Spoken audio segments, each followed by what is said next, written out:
Hey guys, আসসালামু আলাইকুম।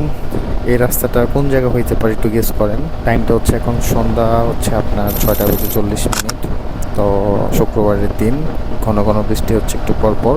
আমরা বৃষ্টিতে টোটালি 3বার আটকা পড়ছিলাম। তো 2বার আমরা হচ্ছে বৃষ্টির জন্য আমাদের রাইডিং অফ করি, দেন হচ্ছে থার্ড টাইম আমরা কোনো অফ করি নাই, আমরা ভিজিয়েই চলে যাচ্ছি। কারণ এত সুন্দর একটা রাস্তা, এত সুন্দর একটা হচ্ছে ওয়েদার, তার উপর আকাশের যে সুন্দর কালারটা, এই 3টা জিনিস মিলে ইচ্ছা করতেছে না যে এখন রাইডিংটা অফ করে দেয়, কারণ একটু পরে জিনিসটা আর দেখা যাবে না। সন্ধ্যা টাইম তো একটু পরে একেবারেই কুটকুটে অন্ধকার হয়ে যাবে। তো তো এই সুন্দর হচ্ছে এনভায়রনমেন্ট যেটা ফিল করতেছি চোখে, এইটা গোপ্রোতে কতটুকু ক্যাপচার করতেছে, কতটুকু ক্যাপচার করে ভিডিওতে দেখাইতে পারবো জানি না, বাট খালি চোখে অনেক সুন্দর লাগতেছে। মানে রাইডিং তো যেন ইচ্ছা করতেছে যেন শেষই না হয়, কন্টিনিউয়াসলি যেন করতে থাকি, রাস্তা যেন এরকমই থাকে, শেষ যেন না হয়। বাট একটু পরে তো সব কিছু অন্ধকার হয়ে যাবে, তখন আর সুন্দর জিনিসটা দেখা যাবে না। তো রাস্তাটা হচ্ছে মাওয়া এক্সপ্রেসওয়ে, অনেকেই চিনে, তারপরেও বলে দিলাম। আর হচ্ছে যেহেতু বৃষ্টি হয়েছে, রাস্তা ভেজা, এই অনুযায়ী হচ্ছে 100-র উপর স্পিড তোলাটা অনেকটা রিস্ক হয়ে যাচ্ছে।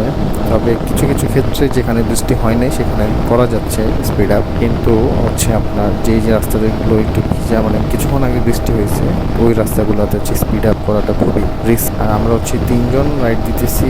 3জনের মধ্যে একজন হচ্ছে মারমা ইটিস এক্সপ্লোর, ওর হচ্ছে পেজের নাম। একজন হচ্ছে শান্ত, ও হচ্ছে MT-15, আমার পাশেই এখন।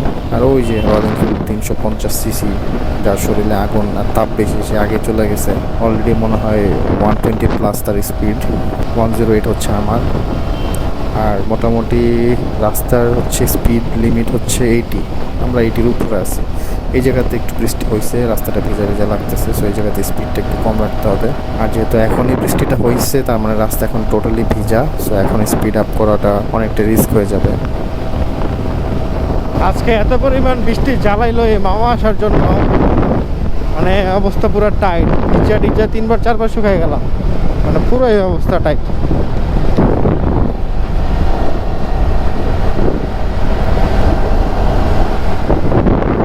আবার বৃষ্টি, আবার বৃষ্টি।